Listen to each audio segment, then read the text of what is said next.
Selam millet, Mert karşınızda. Bugün ben hariç YouTube Türkiye'deki herkesin incelediği Mi Band 5'i inceliyoruz. Ürün elime çok hızlı ulaştı çünkü Express Kargo ile aldım. Ürünün linkini aşağı ekliyorum, oradan ulaşabilirsiniz ama siz standart kargoyu seçerseniz biraz daha az gümrük vergisi ödersiniz. Gümrük vergisi vesaire ne kadar ödediğimi videonun devamında söyleyeceğim. Bu video aynı zamanda bir çekiliş videosu. Aranızdan bir kişiye bu Mi Band 5'ten hediye edeceğim. Bununla kalmıyor, yine elimdeki replika AirPods Pro'lardan bir kişiye daha hediye edeceğim. Yani bu videoda toplamda 2 kişi hediye kazanacak. Çekiliş koşulları bu defa farklı olacak öncekilerden. Ama çekiliş koşullarını da videonun devamında söyleyeceğim. Çünkü çekiliş için gelenler hemen bu kısmı izleyip çekilişe katılıp gidiyorlar. Bunu istemiyorum. Hadi paketimizi açalım. Evet, gördüğünüz üzere sapsarı DHL poşetinde geldi. Express Kargo ile söyledim elime hızlı ulaşması için. 2 haftadır neredeyse bu şekilde bu paket bekliyor. Daha anca açıyorum, öyle söyleyeyim. Vergi mevzusuna geleyim. Yine vergiyi patlattılar. Toplamda 64 liralık bir vergi ödedim. Express Kargo ile geldiği için Express Kargo gümrüklerinde gelen tüm her şey kontrol edilir ve gerçek fiyatına göre kesilir vergisi. Bu bir akıllı bileklik olduğu için ÖTV'si yok. %20 birim fiyatını alarak vergisini kestiler ve 64 liralık vergiyle işi kapattık. Siz standart kargo ile söylerseniz 20 lira 25 lira gibi bir vergi ödersiniz. Poşette bir problem yok ama ürünün kutusu biraz ezilmiş gibi geldi bana. Neyse hadi açalım. Ya Allah. Bu ne? Şöyle göstereyim. Kutu gerçekten ezilmiş ama ürüne bir şey olduğunu zannetmiyorum. Evet, kutumuza genel olarak bir bakalım. Güzel, hoş bir dokusu var. 5 yazısını burada görebilirsiniz. Kabartmalı bir kutu. Arka tarafında Çince bir şeyler yazıyor. Şurada özellikleri vesaire de var. Yani çok anlatılacak bir şey yok. Kutumuzu açalım bir an önce. Oğlum bunun güvenlik bandı açılmış. Bunu gümrükte açtılar sanırım. Şöyle içinde ne var ne yok dökelim.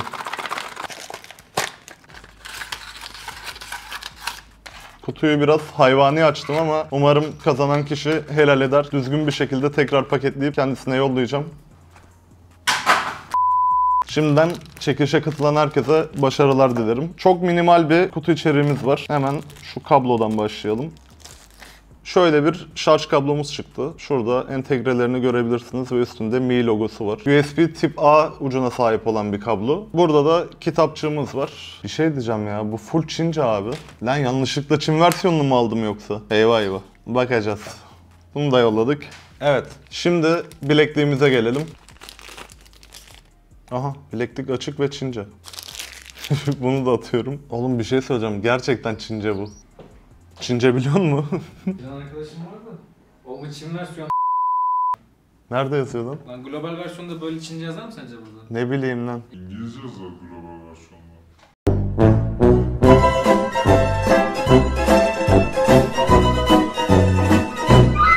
Evet selamlar. Geri döndüm. Dün bir aksaklık yaşamıştık. Gerçekten Çin versiyonunu almışım ben yanlışlıkla. Onun ne lan? Savaş mı çıktı? Bu ses helikopter sesi bu.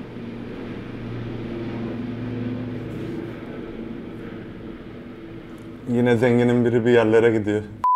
Sitede 2 tane versiyonu yer alıyor. Ben kontrol etmeden almışım gerçekten. İlana baktım, Çin versiyonu. Global versiyonuyla arasında 1 dolar oynuyor. Çin versiyonu 1 dolar daha ucuz. Global versiyonla Çin versiyonu arasında çok ufak tefek farklar var. Zaten Türkçeyi ikisi de desteklemiyor. Çin versiyonunda İngilizce desteği de bulunduğu için rahatlıkla kullanabiliyorsunuz. Hatta şöyle bir şey söyleyeyim. Çin versiyonunun global versiyona göre bir artısı daha var. NFC özelliği mevcut. Global versiyonlarda maalesef yok. Yani Çin versiyonunu almanız bence daha mantıklı. Zaten Türkçe kullanamıyorsunuz ikisinde. İngilizce ile idare edeceksiniz. Artı üstüne bir de NFC geliyor. İspanyolca, Rusça ve Almanca yok bu Çin versiyonunda. Sadece İngilizce ile Çince var. Globalde bunlar mevcut. Evet, ufak bir açıklama, duyuru, ufak bir reklam yapmak istiyorum. Biliyorsunuz Çiçek Sepeti uygulaması iOS ve Android'de de var. Çiçek Sepeti artık sadece çiçek ve çikolata satan veya hediyelik satan bir firma değil. Teknolojiden giyime kadar her şeyi bulabildiğiniz bir firma. Ve piyasaya güzel bir şekilde girebilmek için, diğer firmalarla rekabet edebilmek için günün fırsatları şeklinde yaptıkları kampanyalar oluyor. Bir gün sürüyor ve güzel indirimler yakalayabiliyorsunuz. Hemen uygulamaya girdim. Bakın burada günün fırsatları var. Tıklıyorum. Burada işinize yarayacak her şeyi bulabilirsiniz. Bakın mesela çiçekten televizyona, terlikten köpek mamasına, kahveden telefona her şey var açıkçası. Aşağı uygulamanın linkini bırakıyorum. Hem iOS hem Android için indirip kullanabilirsiniz. 24 saatte bir yenilenen bu ürünlere bir göz gezdirin derim. Neyse hadi şimdi bilekliğimize geçelim. Evet, saatimizin tasarımına gelelim. Gayet hoş görünümlü. Diğer Mi Band'lere benziyor. Tabii ki ufak tefek farklılıklar var. Öncelikle şundan başlayayım. Bir kere şarj etmek için şu silikon kayıştan bilekliğin ana gövdesini ayırmanıza gerek yok. Direkt şu şekilde mıknatıslı bir çözüm bulmuşlar ve gayet kullanışlı olmuş. Mıknatısı da gayet kuvvetli. Şu an Türkiye'de sadece siyah kayışlı modellerden var. Ekstra kayış almak isterseniz şimdilik Türkiye'de yok ama Banggood'da aşağıdan bıraktığım linke giderseniz yanında renkli kayışlardan istediğiniz renkten bir tane hediye ediyorlar. Şimdi gelelim farklılıklarına. Ekranda bir iyileştirme yapılmış. Hem renk hem parlaklık hem boyut anlamında. %20 bir büyüme mevcut Mi Band 4'e göre ekranda. Şu an 1.1 inçlik 24 bit AMOLED bir ekran var. 450 nit parlaklığa kadar çıkabiliyor. Yani güneşli havalarda çok rahat bir şekilde ekranı görebilirsiniz. Şimdi saatimizin menüsüne gelelim. Ana ekrandan yukarı doğru kaydırıyorum. Burada verileriniz var. Ne kadar yürüdünüz, kaç adım attınız ve 7 gün boyunca sıralıyor. Gün gün kendinizi takip edebilirsiniz. Payı diye bir uygulama getirtmişler. Bu ödül sistemli çalışan bir uygulama diyeyim. Yani yaptığınız aktiviteleri puanlayıp sizi biraz daha nasıl söyleyeyim şevklendiriyor ve bu verilerinizi arkadaşlarınızla paylaşabiliyorsunuz. Hemen bir nabzımızı ölçelim. Şu an 79, 83, 91, 90. Evet, 90 civarında. Biraz hızlı açıkçası. Ve belli bir yerden sonra sabitliyor. Ortalama 84 gösterdi. Devam edelim. Bildirimler var. Bildirimler bölümü çok başarılı olmuş. Şöyle bildirimlerinizi görebilirsiniz aşağı kaydırdığınızda. Mesela AliExpress'ten gelmiş. Burada WhatsApp'tan bir bildirim gelmiş. Burada mesela YouTube'dan bir bildirim. Gayet güzel. Hepsini sırayla görebiliyorsunuz. Hepsini temizleme seçeneğiniz de var. Fakat şöyle bir sıkıntısı var. Türkçe karakterlerden Ö ve Ç'yi gösteremiyor. Artık yıl 2020 oldu ve Xiaomi Türkiye'de distribütörü olan bir firma. Yani artık Türkçe desteği getirseler çok güzel olacak. İnşallah 6'ya diyelim. Bildirimler böyleydi. Stres bölümüne geldik. Benim en sevdiğim uygulamalardan biri bu oldu. Başlatıyorum. Şu an benim stres seviyemi ölçüyor. Hareketsiz bir şekilde durmanız gerekiyor. Konuşmayacağım da. Evet, ölçümü yapıyor şu an. Bakalım ortalama kaç çıkacak. 41 ortalama bir oran. Yani genellikle de zaten 35-45 arası çıkıyor. Bu şekilde stres seviyenizi ölçebiliyor alet. Geri geldik. Nefes alma modu. Bunu biraz anlatayım size. Gerçekten çok iyi bir uygulama olmuş. Çünkü biliyorsunuz gündelik hayatın temposu yüzünden nefes almayı unutuyoruz. Bu uygulama bize arada bir hatırlatarak 1 dakika boyunca derin nefes alıp vermemizi sağlıyor ve gerçekten tansiyonunuzun düştüğünü falan hissedebiliyorsunuz. Hemen yapalım, nasıl çalıştığını da göstereyim. Şimdi ise ne yapmanız gerektiğini söylüyor. Şu ortadaki noktacık büyürken nefes almanız gerekiyor, küçülürken nefes vermeniz gerekiyor.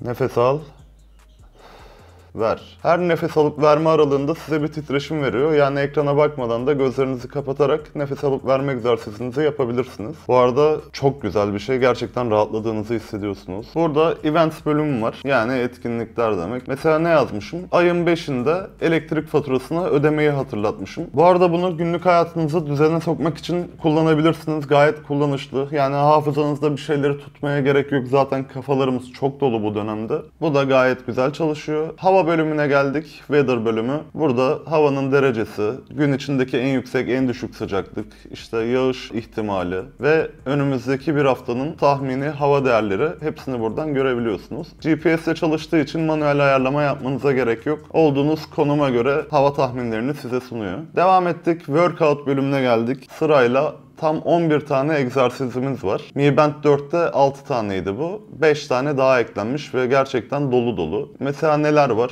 Koşu bandında koşu, bisiklet, yürüyüş, eliptik aleti, kürek makinesi, yoga, ip atlama, yüzme. Bu tarz faaliyetleri de kaydedebiliyorsunuz. Devam edelim ve daha fazlası bölümü var. D&D var. Do Not Disturb, yani sizi bilekliğin rahatsız etmeyeceği saatleri seçebiliyorsunuz veya işte 30 dakika boyunca beni rahatsız etme diye ayarlayabiliyorsunuz. Bu zamanlarda titreşim vesaire herhangi bir sesli uyarı da vermiyor. Alarm bölümü var. Bunu Mi Band uygulamasından da ayarlayabiliyorsunuz. Uygulamayı da birazdan göstereceğim. Şöyle yazılar bayağı küçük, biraz daha yakınlaştırayım. Kamera bölümü var. Kamera bölümünü size göstereyim. Telefonunuzdan kameranızı açıyorsunuz. Buradan da kamera bölümüne giriyorsunuz ve bastığınız zaman fotoğrafları çekiyor. Videoya geldiğinizde de bastığınızda tekrar video kaydı almaya başlıyor. Gayet güzel olmuş. Bastığınızda da duruyor. Müzik bölümüne geldim. Spotify'a girelim. Müzik açtım. Müzik bölümüne girdiğimde buradan yönetebiliyorsunuz. Durdurdum. Başlattım. Bir sonraki şarkıya bastım. Şöyle aşağıda görün geçişleri. Gayet de hızlı çalışıyor. Şarkının ismi de burada yazıyor. Hangi şarkıda olduğunu çok rahat görebiliyorsunuz.